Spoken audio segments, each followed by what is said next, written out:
Audio Jungle.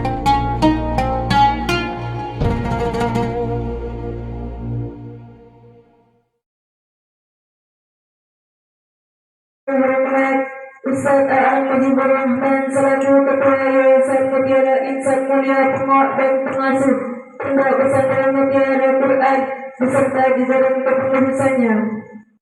Yang kami hormati Bapak Haji Masagus Dwi Sulistyo selaku Ketua Takmir Mushola Al-Furqan beserta jajaran kepengurusannya.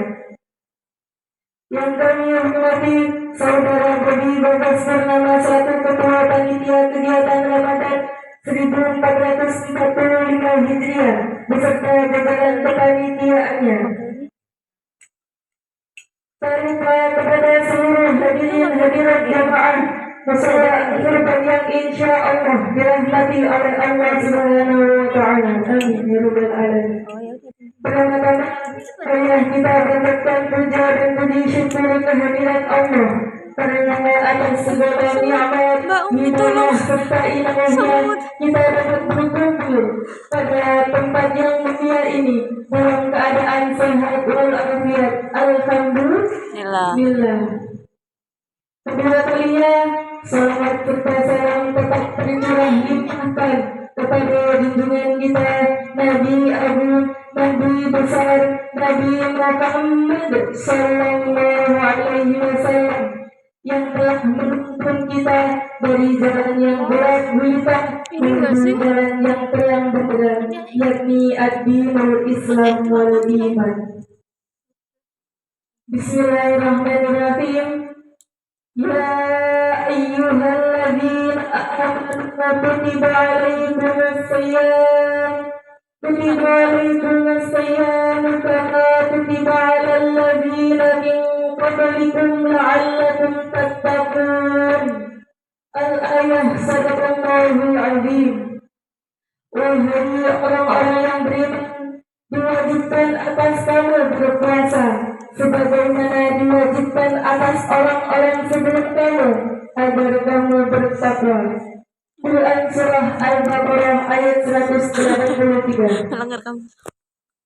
Bapak Ibu sekalian, hari ini kita memasuki Ramadan hari keberapa nih? Keempat nih. Hari keempat, alhamdulillah. Masih sangat terasa nih Ramadannya. Yang tadinya subuh biasanya di rumah, duduk-duduk di musola. Bapak Ibu dan Pak karena suasananya masih terhitung baru memasuki Ramadan ya. Jadi pembahasan saya tidak akan jauh dari puasa. Apa sih puasa itu? Nama dulu puasa? Menahan. Ya pada umumnya puasa itu menahan lapar dan haus atau makan dan minum mulai dari terbitnya matahari hingga terbitnya matahari. Padahal puasa itu tidak cukup dengan menahan lapar dan haus, tapi juga menahan hawa nafsu. Nah, hawa nafsu itu apa, Pak? Hawa nafsu itu apa, Bu? Nafsu itu suatu keinginan manusia kepada sesuatu. Nah, keinginan manusia kepada sesuatu ini sesuatu yang wajar buat manusia. Terjadi di manusia itu wajar buat. Kepengen buat.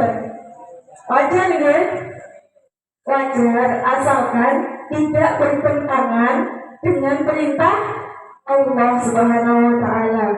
Tapi kebanyakan dari kita mengartikan nafsu itu hanya dari sudut negatifnya saja. Maka dari itu pentingnya kita mempelajari tingkatan-tingkatan dari nafsu itu sendiri. Nafsu itu memiliki 7 tingkatan. Yang pertama, nafsu amarah bisu. Yang kedua, nafsu lawamah. Yang ketiga, nafsu mulhamah. Yang keempat, nafsu mutmainnah. Yang kelima, nafsu radiyah. Yang keenam, nafsu mardiyah. Dan yang ketujuh, nafsu kamilah. Nah, dari ketujuh tingkatan ini kita akan membahas tiga saja, tiga tingkatan penting yang harus kita ketahui di dalam bulan Ramadan ini. Yang pertama adalah nafsu amarah bisu. Nafsu amarah bisu merupakan tingkatan yang paling rendah dari ketujuh tingkatan tadi. Tingkatan yang paling rendah. Nafsu ini selalu mendorong kepada tindakan buruk atau negatif. Karakter dari nafsu ini adalah selalu merasa tidak puas. Contoh, ketika azan maghrib kita berbuka nih, makan. Nah, udah makan satu porsi tapi masih pengen nambah, entah nambah jajan, nambah makanan yang lain, nambah minum, es buah, sirup, dan lain sebagainya. Alhasil perutnya kekenyangan. Nah, perutnya kekenyangan, gak bisa berdiri, akhirnya gak mau sholat tarawih. Dia ngantuk terus film gitu kan. Nah, itu termasuk contoh dari nafsu amarah bisu. Kemudian yang kedua, nafsu lawamah. Nah, karakter dari nafsu ini adalah setelah melakukan kemaksiatan timbul rasa menyesal dalam hatinya. Terkadang ia berbuat kebaikan, tapi ketika sedang lalai dia kembali berbuat kejahatan. Nah, poin positif dari nafsu lawamah ini adalah dia bisa membedakan mana yang baik dan mana yang buruk. Nah, nafsu kok bisa membedakan? Ya, kan nafsu ada tingkatannya, makanya dijelaskan terlingkik.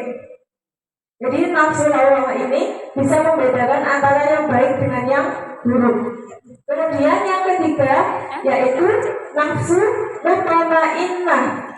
Karakter dari nafsu ini adalah berjiwa tenang. Apapun yang terjadi, dia akan selalu tenang. Orang yang berada pada tingkat nafsu ini senantiasa Allah jauhkan dari rasa cemas dan gelisah dalam menerima segala ketetapan dan keputusan yang sudah Allah tetapkan kepadanya. Jiwanya selalu merasa tentram dan sejuk bila melakukan amal kebaikan. Orang yang berada pada tingkatan ini dijamin akan masuk surga, sebagaimana firman Allah Quran surah Al-Fajr ayat 27-30 yang bunyinya Bismillahirrahmanirrahim. Ya ayyatuhan nafsul mutmainnah irji'i ila rabbiki radiyatan mardiyah fadkhuli fi ibadi wadkhuli jannati. Al-ayat Sadaqallahul Adzim. Yang artinya, wahai jiwa yang tenang, kembalilah kepada Tuhanmu dengan hati yang riba dan diridhoi, maka masuklah ke dalam golongan hamba-hambaku dan masuklah ke dalam surgaku. Quran surah Al-Fajr ayat 27-30. Nah, pada intinya nafsu itu bukan suatu hal yang harus kita matikan atau kita hilangkan, tapi nafsu itu suatu hal yang harus kita dikendalikan, bukan dihilangkan. Jadi bagaimana tingkatan nafsu kita yang di amarah bisu tadi bisa menjadi tingkatan nafsu mutmainnah. Kata guys, maka jadilah Tuhan yang baik, berbijak bagi nafsu kita sendiri. Sekian dari saya, kurang lebihnya mohon maaf. Wallahu muwaffiq ila aqwamit thoriq. Assalamualaikum warahmatullahi wabarakatuh.